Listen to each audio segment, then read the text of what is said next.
Hey, fellow tennis nerds, I hope all is well. Today I am talking to Peter Clarke, a former professional player, retired in 2007. He was in the top 250 players in the world. He has recently launched the impressive Coachlife platform, which I've used a lot myself. You have top coaches there, coaches to top players, talking about technique, mindset, nutrition, match play, and more. I think it's an excellent platform. I want to talk about his career, but also how he came up with this and what he has learned from the process. So, hi, Peter. How are you? Hi, Jonas. Great, great to be here. Good to see you. How did this start? You retired in 2007. I guess you've been coaching and stuff in between that. How did you get that kind of seed to the Coachlife platform? Yeah, so I retired in 2007, coached for a couple of years, and I was coaching some decent juniors. I enjoyed that, but then I took the money and went to a better club, and I wasn't really enjoying coaching beginners, so I moved into the business world, and I worked there right up until sort of about a year and a half ago. As an investor and owning different businesses, and then my daughter started playing. She started quite late. She was 10 and a half when she started, and I started coaching her, and I realized that I needed to learn a lot, and I was struggling to coach a complete beginner. So that's when I started thinking of the concept of Coachlife, which is the junior coaches to famous pro players. So the unsung heroes. We have 22 of them on the platform, and they coach these players like Iga Swiatek, Coco Golf from the ages of 5 through to 16, 18. Where we think that 99% of the development is done. So yeah, it's been exciting. I've learned a lot from building the platform and editing all the coaches, and it's helped with my daughter a lot. Yeah, that's an interesting mindset to go from you being a pro, starting very early in your life playing tennis, and then getting all the technique ingrained, and then you have to kind of reset your mind and start coaching beginners. Like, you struggle with that. What was it that you struggled with? Wasn't it just fun, or was it tough to get into that mindset after playing as a pro? Yeah, I just was too advanced with the techniques at the start, and I think I'm actually pretty good technically. When I finished on the tour and I coached for a while, I thought I had a good eye for it. But she was a complete beginner at 10 years old, and I'm trying to teach her the Rafael Nadal buggy whip forehand. So I had to really take it step by step and learn how to set up progressions through shots with the serve and different things and footwork. And it was a big learning process, but she's finally getting there. I was just telling you before, she's probably, her level I think is close to a 6 UTR. And when I started Coachlife, really editing it 8 months ago, she was around a 3. So she's gone from maybe a 3 to close to, she's beating people in the 5s, and that's just from all the drills and learnings that I've implemented with her from all the coaches on Coachlife. That's great. No, and I really like the idea of the platform. I've seen other platforms, obviously tested them, where you have pro players, but pros are generally, as you notice yourself, like you need to kind of get out of your pro player mindset where everything is about your career and your results, and you already have all the technical stuff kind of ingrained. You can always improve. Where here you have the kind of guys and girls that started a player or helped really create this player, like you mentioned Sviontek, these kind of really world class players, and you get it from a different angle, and which is what I like. And what did you learn from some of the coaches? Like, you have so many different topics, and one of the things I've been impressed about the platform is that it's like so wide, right? You have so many videos already. So are there any like specific lessons you felt that stood out to you when you were doing all this editing and all the interviews with the coaches? Yeah, I really feel like I am one of the best coaches in the world after watching all the content. I think if you consume the platform, you start to see common themes, and one of the common themes was racket head speed. That was a big thing with 5 or 6 coaches, and doing that every day in a session, like incorporating that sort of for 20 or 30 minutes in each session, and that's made a big difference. And in terms of developing weapons, it's like the amount of time you spend on it. I got that with a lot of coaches. So rather than, I mean, if a player's developing their game and they're spending 10,000 hours, and there's millions of players all over the world at academies training 4 or 5 hours a day, and they sort of distribute what they work on evenly, then it's going to be very difficult to get to a high level to make the top 100 or top 200. You need something special. So it's just, we started spending more time developing her serve and her forehand and centering her game around that. And that was a common theme with Andy Roddick's junior coach. I mean, he has a story on there where he started working with Andy at maybe 12 or 13 years old, and Andy had his backhand was amazing. And then at the end of the 2 years, he couldn't hit a backhand, but his forehand was huge. And that's because they spent 2 or 3 hours every day just working on different forehand drills. And I think he had a pretty cool quote that a backhand buys you a station wagon and a forehand buys you a life. So, it was the same with Nick Kyrgios's junior coach. He spent 10,000 hours on court with him, and 6,000 of those hours were probably centered around working on the forehand.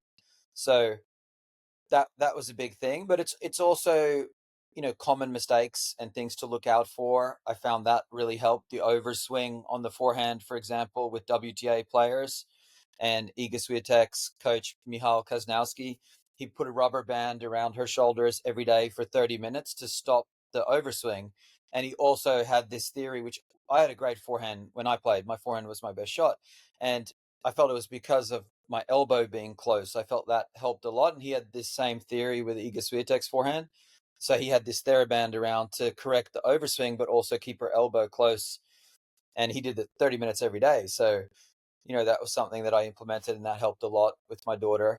And yeah, just there's fascinating insights like that. And in saying that, it's not for everyone. Like if you have a Eastern grip or a semi-Western grip, you probably don't want your elbow so close. But if you have a Western grip, I think it helps to have the elbow. And then he naturally thought that she would get a little space as she got older, but he developed the most explosive forehand probably in tennis history. I mean, her forehand's unbelievable. So it worked. Yeah, it's obviously personal taste and personal mechanics and all that stuff, but if you have a lot of options to look for different coaches and to look at different lessons, you will find something for you. I think that's the general thing. So like Iga plays kind of westernish grip, and with a lot of spin, and if you're a player like that, you can really maybe learn while you, as you said, like if you have a more of an Eastern grip, there are other lessons or other things you can take out of the platform that will help your game. So I think that's interesting, and we all have different weaknesses, as you said, like the forehand in today's game. I mean, it's always been very important, but it feels like it's, if you don't have a big serve and a big forehand, it's not going to be easy to compete on the top level of tennis, right? Absolutely, completely. You need two weapons, I think, especially in the men's game. And you have to move so well, and that was a big part of it as well. We have a tennis specific footwork specialist on there, Dave Bailey, and he's fantastic, and he's been developing his method over the last 10 years. But then a lot of the coaches, have their own footwork patterns that are just brilliant. So there's a lot of content like that. We have a strength and conditioning coach, a nutritionist, and you might think, if you're a recreational player, do I really need the nutritionist? But there's just different things about how to use caffeine and creatine. And so yeah, there's a lot of fascinating content, but it's 360 videos, one new coach added every month. And yeah, if you just watch all of the content, like we have Robert Lansdorp, who's one of the greatest coaches of all time, but he's 86 now. So tennis has evolved a little bit, but he was one of the innovators of the reverse forehand, and he which I really believe in as well. I think it's the most important shot in tennis. Some people call it the buggy whip, the reverse forehand, the right side finish or left side finish. So I was always obsessed with this forehand. My coach happened to teach it to me when I was 16, and 99% of coaches think it's the wrong way and you shouldn't teach it. But Robert Lansdorp told a fascinating story about working with Pete Sampras. So he used to feed it really hard and deep, and Pete started finishing up here. And Robert's like, well, what are you doing? You shouldn't do that. And Pete said, well, the ball's shooting off the line. I had no choice. So then the lights went on, and Robert said, let's work on it more. You should hit it when you go out wide. You should hit it on short balls. You should hit it on in forehands. And they really started working on it over the next 6, 7 years. And then he taught it to Lindsay Davenport. He taught it to Maria Sharapova. She talks about it in her book that on match point against Serena, she hit a reverse forehand. And so it's pretty fascinating. You see Alcaraz using it 50, 60% of the time. Nadal obviously uses it 90% of the time. There's been some of the greatest players in history have used it all the time. And six different coaches on the platform all talk about it. Whereas just in general, when you talk to 99% of coaches, they don't know about it, or they think it's the wrong way to hit it and you shouldn't teach it. So I think a lot of these coaches think differently, and you learn these specialized shots on the platform. So another example would be the Jack Draper backhand, where we have Jack Draper's junior coach, Justin Sharing. He worked with him from 5 to 16, still sort of does some work with him. But he taught him to finish with the arm straight out rather than following through. And, a lot of coaches would be, no, you have to follow through. That's not in the textbook, but it worked for him. And we had a number of other coaches teaching the same thing. Taylor Fritz, you see him doing that all the time on his backhand, where he just extends the arm right out, both arms right out, but stops, doesn't follow through. So we have Guy Fritz, his dad was on the platform. So yeah, it's just really fascinating that they think differently, and there's these specialized shots that you can learn, but you also learn how to structure a session. And there's so many different categories. So if you're a junior, there's 36 videos for aspiring juniors, and then if you're a coach, there's another 40 videos for advice to coaches. So there really is something for everyone: the recreational players, the parents, tennis parents, and the aspiring junior. Yeah, I would say so. I've been checking around the platform for a while, and I really believe there's something for everyone. When it comes to your own, you talk about Lansdorp, right? Okay, he's from another era in that sense that he's like 86 years old. When you look at today's tennis, which is 2024, you retired 2007.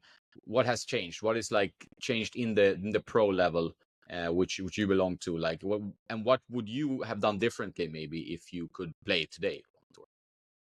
Yeah, I think it's the rackets and the strings. I mean, I was using Luxilon strings, but it was just the racket. Like I was using the old Tour head that I think was already 20 years old when I was using it, which was really silly. And I always had problems with my arm, and I would string it at stupidly at 62, 63 with Luxilon string with the stiffest head prestige ever.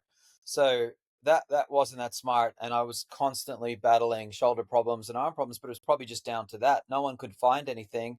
They thought it was sort of mental, but also I was really volatile emotionally.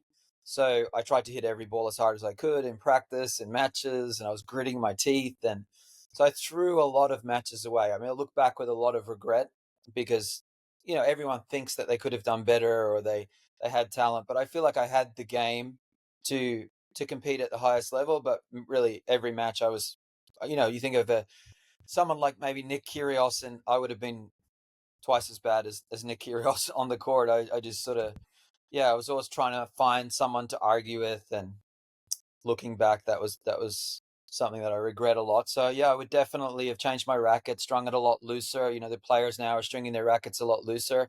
You try it first, and it's trampolining off your racket, but if you just give it a little time, like now when I hit with my daughter and I've hit with some other players, I'm stringing it at 42, and I'm completely fine because it depends on your game style. Obviously, I could generate a lot of spin, so a looser racket is fine.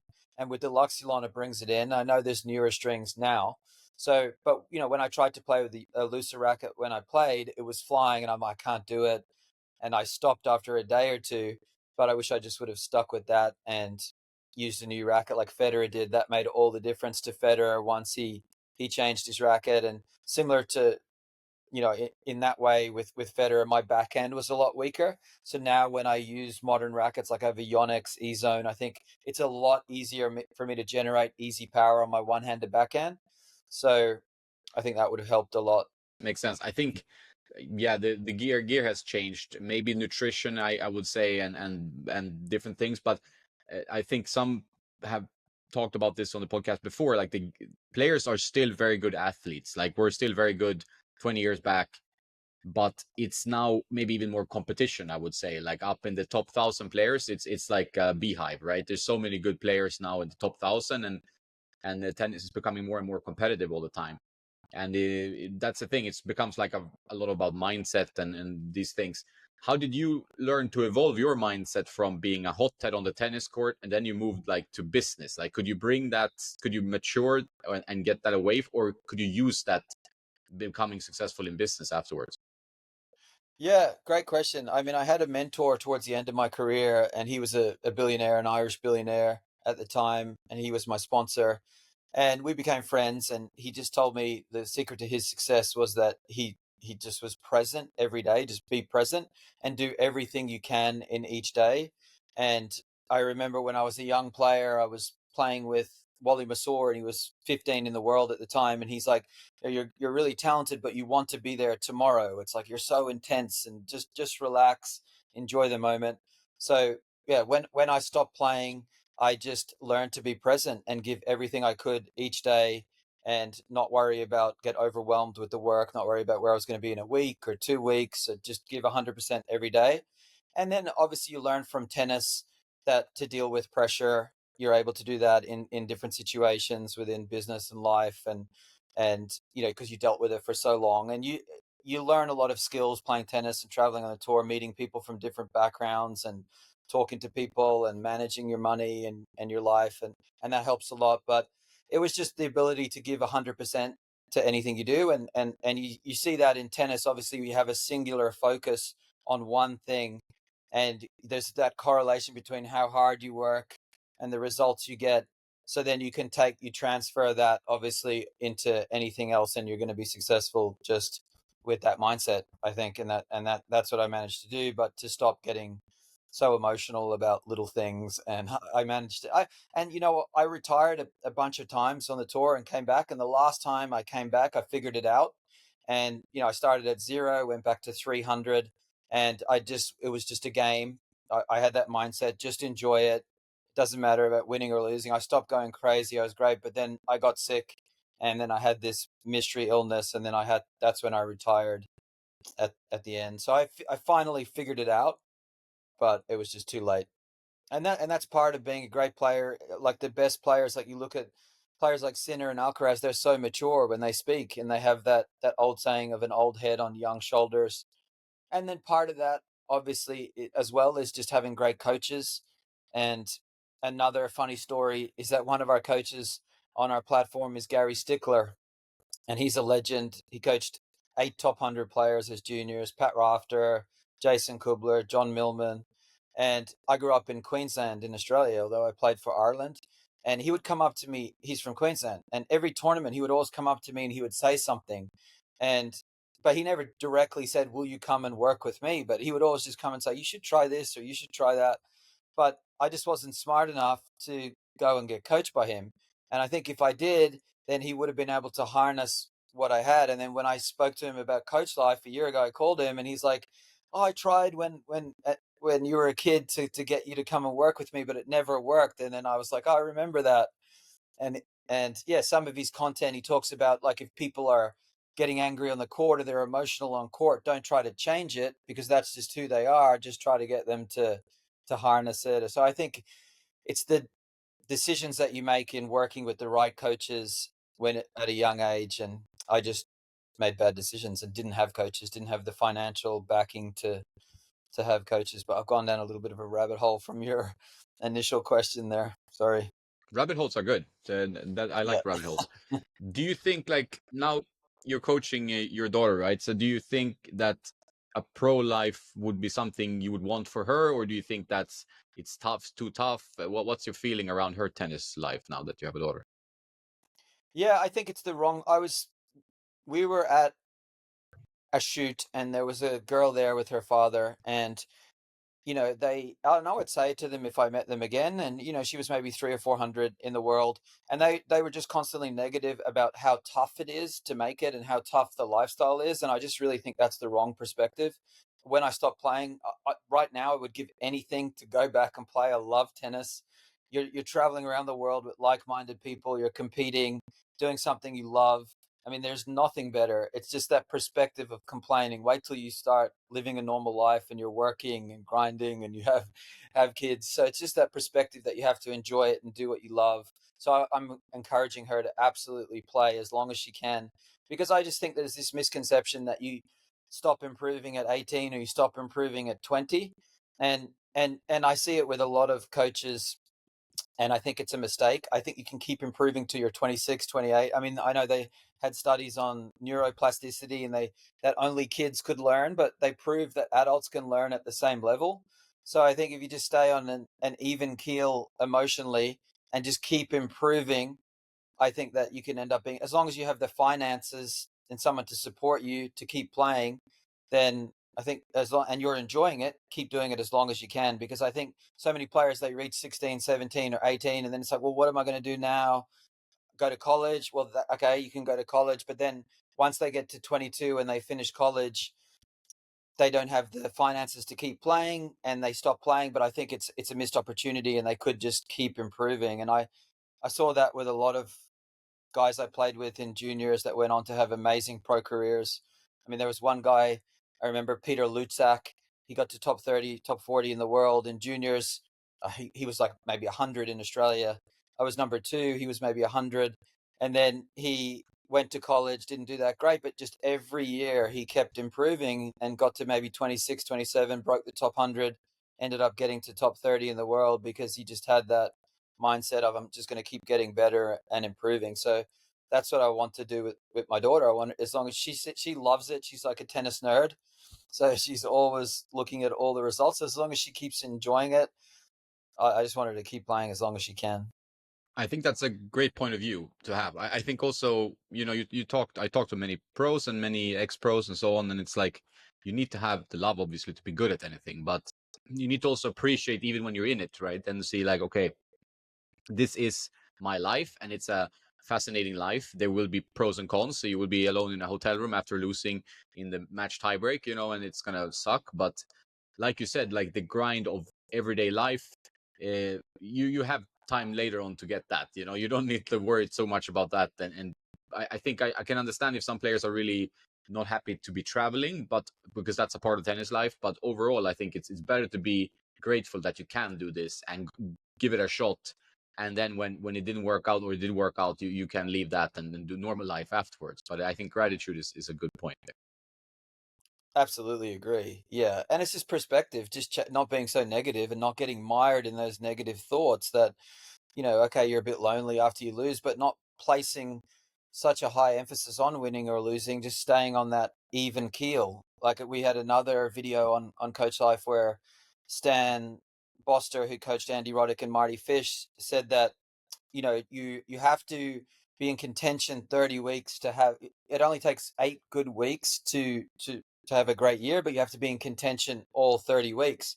So you can't get too up or down, just stay on that even keel and just enjoy it. Like when you're in these places, try to ingratiate yourself with the locals and see some sights and enjoy the traveling and be open to other players, I think, as well. If you're a lot of the women, the players on the WTA tour, the women, they can get a little insular just with their coaches or their groups. But I think if you can make friends with the other players and the other coaches, that helps a lot, because then you're traveling around the world with your friends and you can go out to dinner with them. But if you're just with your mother or father and just with your coach, you don't see any of the other players, then that can get tough. But yeah, you can learn so many lessons from tennis that you can take into the rest of your life. So it's worth it. It's just a few train rides or early flights. Like, come on. Yeah. Yeah. Yeah, it's exciting life. I think that you have to have that mindset, and it's usually like you don't stay on the tour for that long unless you're very successful, like Roger and Novak and these guys who are like superhuman, But so enjoy the ride while it lasts, kind of. And I know it's tough financially. I think that is an issue. I think maybe something I talked about on this podcast before, having some kind of round robin or getting more rounds in junior junior tournaments, or maybe on the futures level, even to have people staying longer in one destination instead of just traveling all over the place, and then also getting more matches would be good. Maybe that, like a systemic change of some kind, could be good for tennis, because now it's a little bit, you lose round and you go on the flight and then you go and it's for juniors can be quite tough, I think, to just do that as well. What do you think about that, like changing something from the ATP kind of system we have, or ITF? Yeah, I think that's a brilliant idea. 100% agree with that, because that is the hard part, especially when you're getting pressure from parents and people that are paying for you financially, that if you lose, then because that's the biggest thing.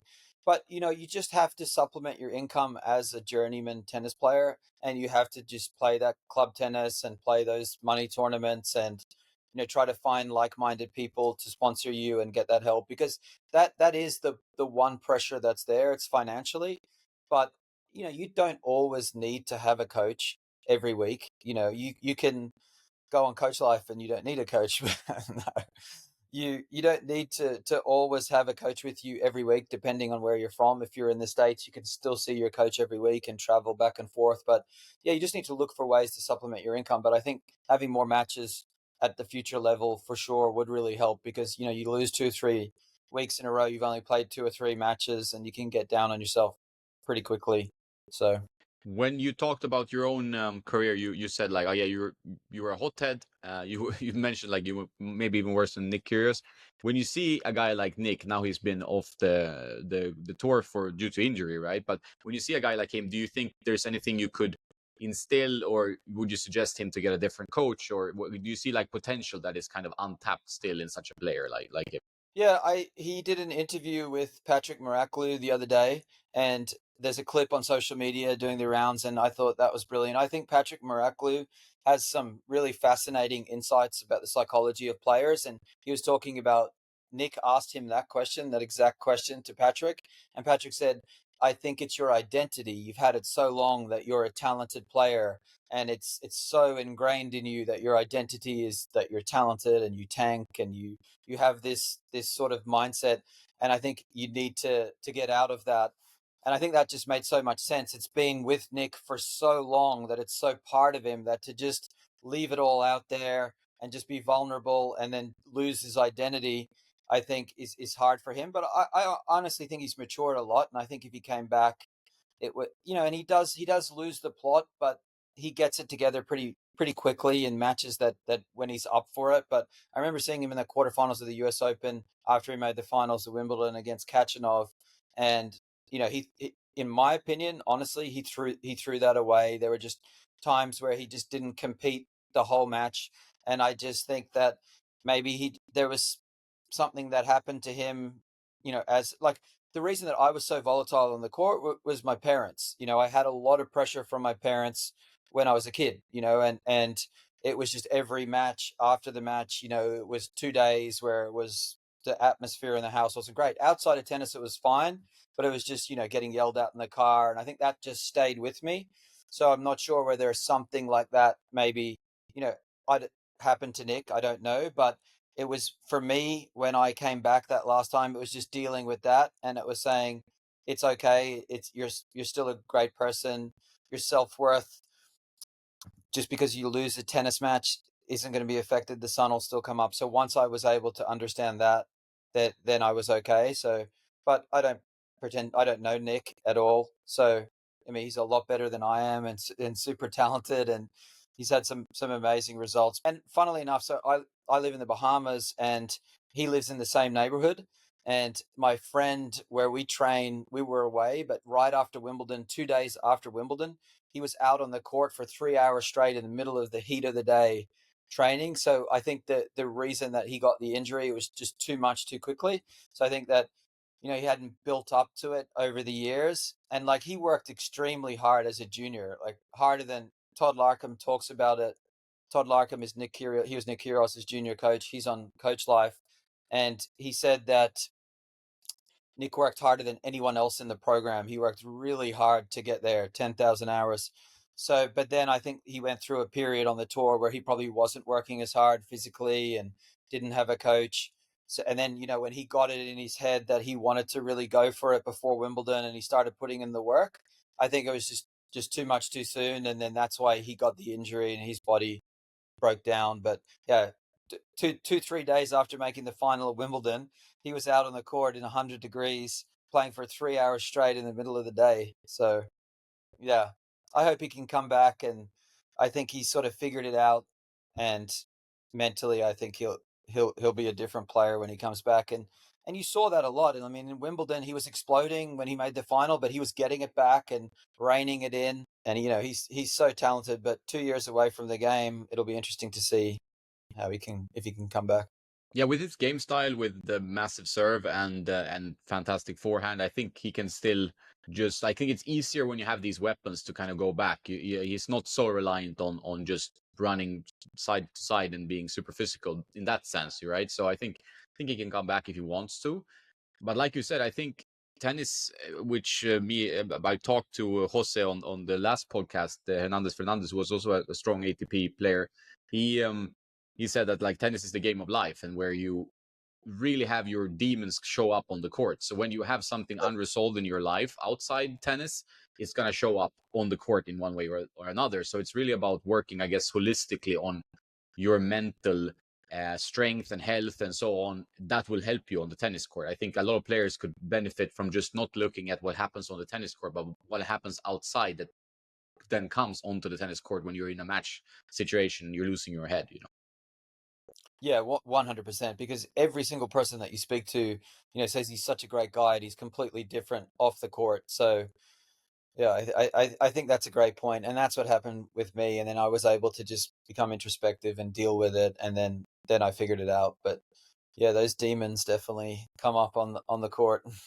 You just have to, and we have a sports psychologist on the site, which is great. He played Wimbledon, and he actually worked with Ashley Barty as a kid. He was one of her sports psychologists within her program every day for years. Anthony Ross. So he also has a sport parent course that he developed. That's also on the site. He developed it with Tennis Australia over a number of years, and it's helping parents deal with their kids through sport, and that sits within the site, and that's fantastic. So he built that and researched it over 3 or 4 years, and he talks about the damage that parents can do with just a little shrug of the shoulders on the side of the court. And so that's really fascinating, and that's a must see for parents. But also, as well as that, that's a question we asked all the coaches: how do you deal with the parents, and what do you say to the parents? And yeah, that was fascinating as well. Coco Goff's coach, Sly Black, he coached 12 junior world number ones. He coached Coco from 6 to 14, Sloane Stevens, and all three of his daughters won the Orange Bowl. So he has some really fascinating insights about parents and coaching his own daughters and what you can do around that, which is great. Yeah, I think I watched some of that as well. And I think the parent player dynamic is so important in tennis because you still see it on the tour. Like there's so many players still like on really the top. You have Stefanos, you have Zverev, he has his father there. On the women's side, also several examples. And that relationship, that dynamic can obviously be very successful. They're recent, they're top 10, so the parent helped out a lot in bringing them to that position. But it can also be very detrimental, maybe in the future to your relationship outside tennis. But also, it can at some point maybe be a roadblock to going to the next level where you maybe need to kind of put in another coach to help you take the next step, you know, or evolve something in your personality or your game, right? So I think that dynamic is interesting. There's something very special with tennis and tennis parents that's a lot of coaches always talk about because a lot of people get frustrated coaching and then you have the parent there, you know. Is that something you think about with your own daughter, like where you're going to put the level in your parent teaching relationship there? Yeah, it's a great question. I mean, that's exactly what is happening now at this level. I feel like she needs a coach to be a little tougher on her in some ways, and we're best friends and we have a great relationship. So, and it's different coaching boys and girls. Girls, you have to say things to girls just a little differently. They can be a little more sensitive.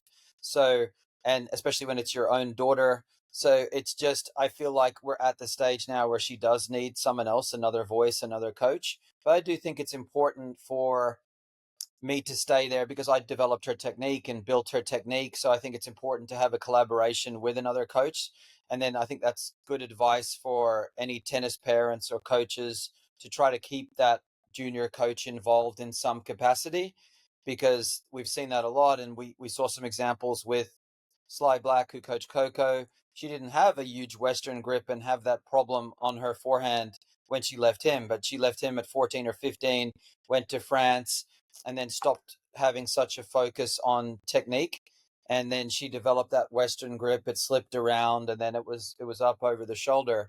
So I think that yeah, that's super important to stay in touch with your junior coach. But as a parent, you need to you need to obviously not put so much pressure on your kid and take a step back, but you also need to know when to choose another coach or when to, add someone else to the team or use a platform like Coachlife to get some more advice. You see this on the WTA tour. Like there's a lot of switching with coaches. Some players are more prone to this than others, but there's a point to having consistency in your coaching. Whether I mean adding another voice, it makes sense. Changing the voice maybe at some point, but it's also kind of a perilous road where if you change at a very fundamental stage, it might actually worsen some strokes. Like you mentioned, Coco, maybe she could have been even better, like without going to France or to the next coach. It's all hypothetical, but still, to have a consistent voice in your camp is where kind of the parent comes in, I think, because you have the parent is always there, while coaches kind of come and go, right? And very few players have a coach for 20 years, so it's an interesting thing to actually have consistency. I think that's good for a tennis player. Absolutely, and it's so important for parents to continue to educate themselves. Like I guess Caroline Wozniacki's father would be an amazing example. I mean, he just seems to have done a brilliant job with it, and he, by all accounts, he would just be continuously learning and picking the brains of coaches. So, but it's a fine balance between not overstepping as a parent, but just being able to help your child make the decisions. But you also want to give them some sort of autonomy, and you want to be able to get them to make their own decisions. So you don't want to be so overbearing that you're deciding when to choose to change coaches, but you want it to be collaborative, and you want to be talking to your child and making sure that they're equipped to make decisions as well, and they obviously need to give you feedback.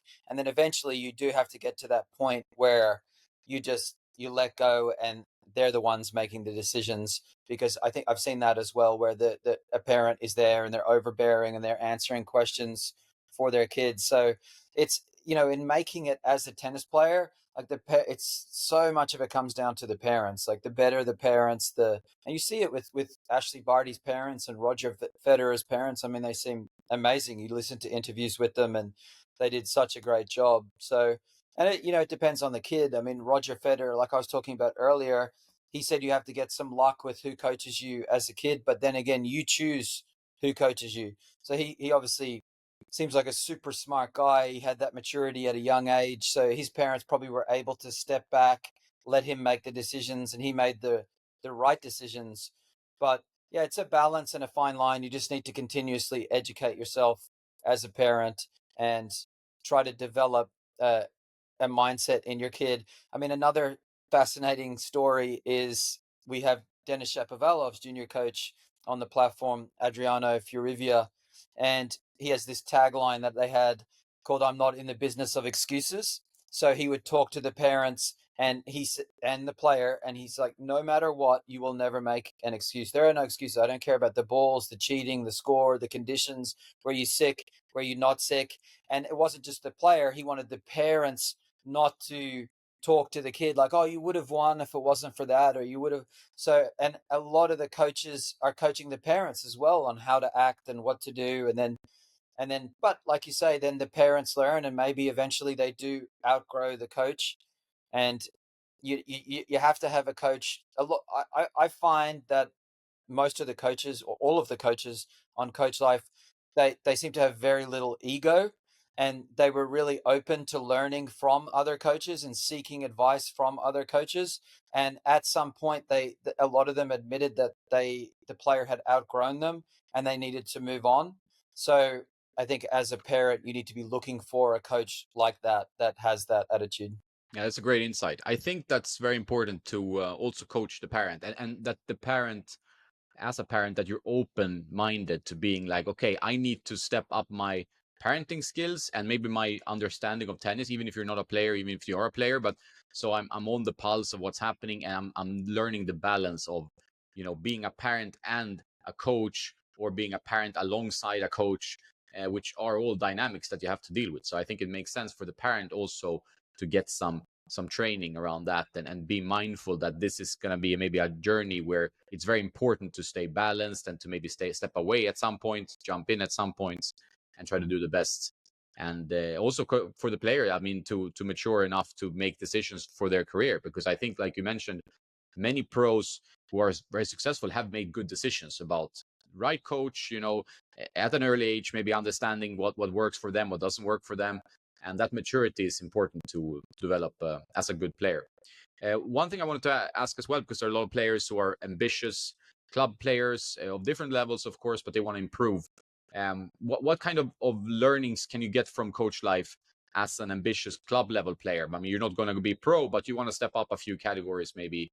And how can you use the content in the best way to improve?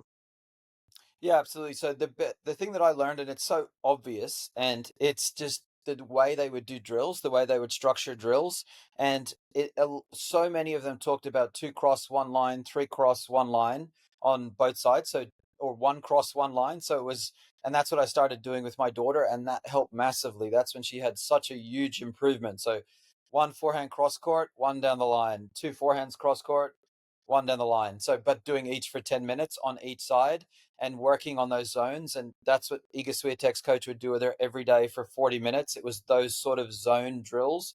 So I think the recreational players definitely need to incorporate that because there's too much of a focus on matches with recreational players. That you need to get out on the court and you need that basket feeding for repetition and you need to do the drills. And another thing was that helped a lot was one person, a coach standing at the net or your partner standing at the net and then volleying to you while you're ripping into one side. I think that just speeds up your hands and your reflexes. So that helped a lot. So, but there's so many different drills on the site. You know, there's 40 or 50 drills. So looking at the drills and adding them, but also just technical issues that you have in your game, like common mistakes that you're making. You can learn a lot from that. So, and then little technical things and speciality shots that help a lot. Like when I coached for 2 years, that right side finish, I think every recreational player that I taught that shot to, they had massive improvements. And I have this theory that you should hit it on every shot for the first 3, 4 months. So I think that if you really want to make an improvement, depending on your forehand, like you might have a great forehand already, and then maybe you don't want to do it. But if your forehand is weak, if you just hit that on every shot for 3 months, it'll help you use your wrist a lot more. It'll help you generate a lot more racket head speed. You'll start to generate feel. And then when you do start to hit it, you'll know when to hit it and when not to hit it. So, and then there's just so many different footwork patterns and returns. I mean, there's 360 videos, but the biggest thing is spending more time basket feeding, spending more time drilling specific drills like the three cross one line, and then just getting your technique right and knowing that if you make technical changes, it'll take a while, but it's not impossible. Like a lot of coaches think you can't make technical changes at 24. You absolutely can, but you have to commit to it. You're not going to be able to play, you're going to struggle in your league matches for a week or two while you make that technical change. So you're going to hit double faults if you start hitting that top slice kick second serve. But to really make that improvement, you have to get your technique right. Technique is so important.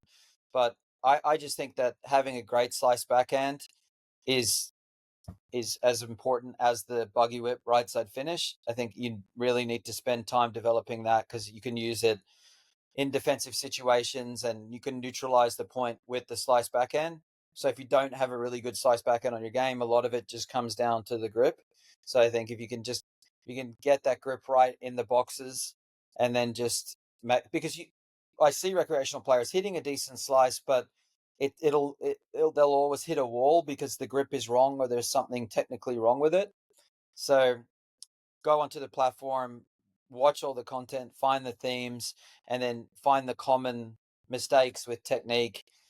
You know, like, and there's so many. If you watch all the content, you'll learn so much. Like generating power on your forehand. You know, the left arm out and the load with the leg. Yeah, yeah, no, there's lots of content and for sure. And I think it was Yeah. good to mention also the drills because like as you said, which I see a lot in the clubs I play, and it's like people just go and they start playing a match, you know, or they hardly warm up, you know, it's just like two rallies from the back of the court and then they start. And to really improve, if you want to step up a level, you need to actually drill. Like you have to have proper training. You can do this with a partner. You don't need to get a coach necessarily if you have an equal partner like of a similar level, but it's good to do these things. You know, you really will improve. Like or maybe like bring a camera, put it in the back, and then serve a bucket of balls. Look at what's going on. Maybe study some lessons and see, okay, maybe I'm doing this wrong. Maybe I can incorporate a bit of a different take back on the serve or a slightly different toss. So I think 100% agree that if you're ambitious, you can definitely use a platform like this. And then, but you need to go in on the court later on and put in the hours. Otherwise, it's going to be tough to improve. That's with everything in life. 100%. And just serving every day, you know, you need to serve for 30, 40 minutes every day. And if you do that consistently over a couple of months, you'll see huge improvements in your game and all the different variations of the serve. so many recreational players, they hit that big flat serve every time, but pros are hitting the flat serve 15% of the time on a first serve. It always needs to have that little bit of tail, and you see that with the coaches. Great tip from Nick Kyrgios's coach is, Nick would always think about hitting the top and side of the ball. So, looking up at it and hitting the top and side. And because if it's windy and your toss isn't there and you're trying to hit the big flat serve, you just see so many recreational players, their serve just breaks down. But when a pro would play in the wind, it's a lower toss, little bit of slice, little bit of kick on it, like top slice on it, and you're just getting a high percentage of first serve. So, and then there's obviously the strategy side. You can learn a lot from that. We're pretty light on that content, but we're adding new coaches all the time where we're building that section. But knowing when to go cross court, when to go down the line, when to pull the trigger, where to position yourself when you go down the line or when you go cross court, that's important as well. So, and then there's the strength and conditioning, who were Dean Hollingworth. He worked with Eugenie Bouchard. He's a presenter. He presents all over the world. And a lot of times you see the tennis specific fitness, like the trainers who are coaching the pros. And it seems like really complex exercises, and they seem difficult to do. But with Dean, it's really tennis specific, but they're sort of simple exercises. A lot of times you don't need a gym, and they sort of strengthen all the muscles, and that will just help massively. If you can follow a program like that consistently, and he has a full program for the upper body and lower body, and you'll see huge improvements. I remember as a player, I didn't do weights until I was 22, 23. And when I finally did it, that's when I sort of made that big jump up. I saw a massive improvement, because you just get so much power on your shots. And it's not just power or the ability to last longer. You also if you start strengthening certain muscles like the hips and the core, you start to get a wider base, and you're more solid, and you have more stability with your shots. And then obviously you'll stay injury free and prevent injuries from happening. But it's not just being stronger or lasting longer or being quicker. It's also just that stability that you have on your shots when you're stronger in the right areas. And he's so good at what he does that he's just got specific exercises that are simple, but that strengthen all the muscles that you need for tennis. I mean, he's a tennis specific strength and conditioning trainer rather than just a general one. So yeah, that's a massive, that will help and give them massive improvements. Yeah, I really think that strength and conditioning, I mean, all the aspects, you need to think about all the aspects. And I mean, mental tennis as well. I mean, you have that also on the platform. We talked about that before, how important that is. But strengthening your body for tennis, since tennis kind of tends to break your body down, and it's good training, but it's not like building training. It's wearing on your body, so you need to strengthen the body to play tennis. I think sometimes people forget that, especially if you're a rec player maybe, and you need to have that warm up. You need to strengthen your body enough to not get injured, because otherwise you can't play tennis for 3 months, 6 months, whatever, and it's a huge letdown. So I think all these things need to be taken into the consideration, and you do it well on the platform for sure. Thanks, Peter, for joining. I really like the platform. As I said, I thought it would be great that we could catch up and talk about it. I hope people got something out of it. You shared many different lessons from some of the coaches on the platform, and their amazing players now that are in the top tennis echelon, right? So I'm very happy you came. And if you want to join at some point again, talk about new content you have, we will do it. And yeah, I hope you have a great day over there. Thanks for having me. That was really interesting. I hope I didn't waffle on too long.